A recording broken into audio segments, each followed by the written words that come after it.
بسم اللہ الرحمن الرحیم بلغ العلا بکمالہ کشف الدجی بجمالہ حسنت جمیع خصالہ صلو علیہ وآلہ۔ روزہ کی حقیقت کا بیان۔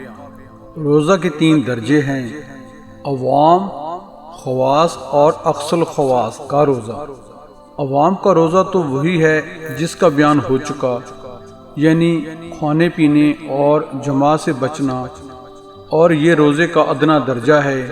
اقصى الخواص کا روزہ درجہ کے اعتبار سے اعلیٰ ترین ہے، جس کی حقیقت یہ ہے کہ آدمی اپنے دل کو ما سوا اللہ کے خطرات سے بچائے اور اپنے آپ کو بالکل اللہ کے سپرد کر دے، اور جو چیز اللہ کے سوا ہے اس سے ظاہراً باطناً الگ ہو جائے۔ اللہ اکبر۔ جب کلام الہی اور اس کے متعلقات کے سوا کسی اور چیز کا خیال کرے گا تو پھر روزہ نہیں رہے گا۔ دنیاوی اغراض کا خیال آنا اگرچہ مباح ہے لیکن اس روزہ کو باطل کر دیتا ہے۔ ہاں، ایسے دنیاوی امور جو دین کے باب میں مددگار ثابت ہوں وہ کار دنیاوی نہیں کہلاتے۔ حتیٰ کہ علماء نے لکھا ہے کہ اگر کوئی آدمی دن میں افطاری کی تدبیر کرے تو یہ بھی کار گناہ ہے، اس واسطے کہ یہ اس بات کی دلیل ہے کہ رزق کے معاملہ میں جو اللہ تعالیٰ کا وعدہ ہے اس شخص کو اس پر یقین کامل نہیں۔ یہ مرتبہ انبیاء علیہ السلام اور صدیقین کا ہے اور ہر شخص اس مرتبہ کو نہیں پہنچ سکتا۔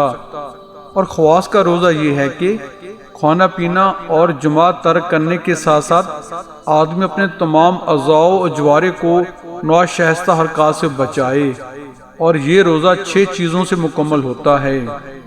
ایک تو یہ کہ آنکھ کو ایسی چیزوں سے بچائے جو دل کو اللہ کی طرف سے پھیرنے کا موجب ہوتی ہیں، بالخصوص ایسی چیز کو دیکھنے سے بچے جو شہوت کا باعث ہو، اس واسطے کہ جناب رسول اللہ صلی اللہ علیہ وسلم نے فرمایا کہ نظر شیطان کے تیروں میں سے ایک ایسا تیر ہے جو زہر میں بجھا ہوا ہے۔ جو اللہ کے خوف کی وجہ سے اس سے بچے گا اس کو ایمان کا ایسا خلط نصیب ہوگا جس کی حلاوت انسان اپنے دل میں محسوس کرے گا۔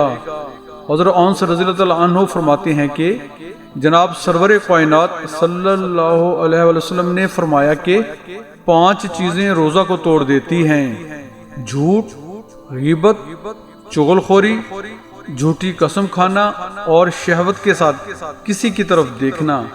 دوسری چیز یہ ہے کہ بیہودہ گوئی اور بے مقصد باتوں سے زبان کو بچائے، ذکر الہی اور تلاوت کلام مجید میں اپنے آپ کو مشغول رکھے یا پھر خاموش رہے۔ بحث اور جھگڑا بیہودہ باتوں میں داخل ہے، لیکن غیبت اور جھوٹ تو بعض علماء کے نزدیک عوام کے روزہ کو بھی باطل کر دیتے ہیں۔ استغفر اللہ۔ حدیث شریف میں ہے کہ نبی کریم صلی اللہ علیہ وسلم کے عہد مبارک میں 2 عورتوں نے روزہ رکھا تو پیاس کی وجہ سے ہلاکت کے قریب ہو گئیں۔ جب آپ صلی اللہ علیہ وسلم سے روزہ کھولنے کی اجازت چاہی تو آپ صلی اللہ علیہ وسلم نے ایک برتن بھیجا کہ اس میں قے کریں، چنانچہ ہر ایک کے حلق سے خون کے ٹکڑے نکلے۔ لوگوں کو اس سے تعجب ہوا تو آپ صلی اللہ علیہ وسلم نے فرمایا کہ ان دونوں عورتوں نے اللہ کی حلال کردہ چیزیں کھا کر روزہ رکھا لیکن اس کی حرام کردہ چیزوں سے روزہ توڑ ڈالا، یعنی انہوں نے کسی کی غیبت کی اور یہ خون انہی آدمیوں کا گوشت ہے جو انہوں نے کھایا۔ استغفر اللہ۔ تیسری چیز یہ ہے کہ کان کو بری بات سننے سے بچائے، اس لیے کہ جو بات کہنی مناسب نہیں وہ سننی بھی مناسب نہیں۔ غیبت اور جھوٹ سننے والا کہنے والے کے گناہ میں شریک ہوتا ہے۔ چوتھی یہ کہ ہاتھ پاؤں وغیرہ اعضاء کو ناشائستہ حرکات سے بچائے۔ جو روزہ دار ایسے برے کام کرتا ہے اس کی مثال ایسی ہے جیسے کوئی بیمار میوے سے تو پرہیز کرے لیکن زہر استعمال کرے، اس واسطے کہ طعام تو غذا ہے جس کا حد سے زیادہ کھانا نقصان کا باعث ہے، لیکن اصل غذا مضر نہیں اور گناہ زہر ہے۔ اسی واسطے حضور صلی اللہ علیہ وسلم نے ارشاد فرمایا کہ بہت سے روزہ دار ایسے ہیں جنہیں بھوک اور پیاس کے سوا روزہ سے کچھ نصیب نہیں ہوتا۔ استغفر اللہ۔ پانچویں یہ کہ افطار کے وقت حرام اور متشبہ چیزیں نہ کھائے اور حلال مال بھی بہت زیادہ مقدار میں نہ کھائے، اس لیے کہ رات کو جب دن کا حصہ بھی کھا لے گا تو کوئی فائدہ نہ ہوگا، کیونکہ روزے کا اصل مقصد تو خواہشات کا قلع کما ہے، اور ایک وقت نوگا کر کے دوسرے وقت خوب کھا لینے سے خواہشات بڑھتی ہیں، خصوصاً جب انواع و اقسام کے کھانے ہوں گے تو ان میں مزید اضافہ ہوگا۔ دل تو اس وقت صاف ہوگا جب معدہ خالی ہوگا، بلکہ سنت یہ ہے کہ دن کو زیادہ سوئے بھی نہیں تاکہ بھوک، پیاس اور ذوق کا اثر محسوس ہو۔ اگر رات کو تھوڑا کھانا کھا کر جلدی نہیں سوئے گا تو تہجد کی نماز سے محروم رہے گا۔ استغفر اللہ۔ جناب رسول اللہ صلی اللہ علیہ وسلم نے فرمایا کہ اللہ تعالیٰ کے نزدیک بھرے ہوئے معدہ سے کوئی ظرف یعنی برتن زیادہ برا نہیں۔ چھٹے یہ کہ افطار کے بعد اس امید میں مبتلا رہنا چاہیے کہ روزہ قبول ہوا یا نہیں۔ حضرت حسن بصری رضی اللہ عنہ عید کے دن ایک قوم کے پاس سے گزرے جو کھیل کود میں مشغول تھے۔ آپ رضی اللہ عنہ نے فرمایا کہ اللہ تعالیٰ نے ماہ رمضان تو ایک میدان بنایا ہے تاکہ اس کے بندے اطاعت و بندگی میں پیش قدمی کریں۔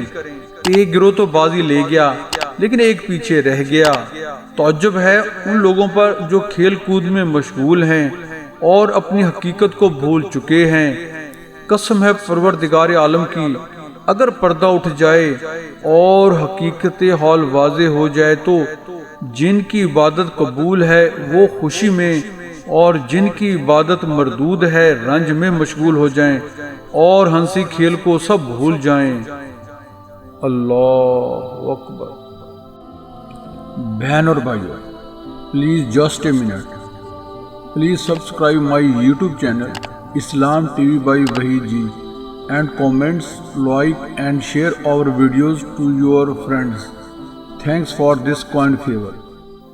ان تمام باتوں سے یہ بات سمجھنی آسان ہے کہ جو شخص محض کھانا پینا ترک کرنے پر اکتفا کرے اس کا روزہ ایسے ہے جیسے بے روح صورت، اور روزہ کی حقیقت یہ ہے کہ آدمی اپنے آپ کو فرشتوں کی مانند بنائے۔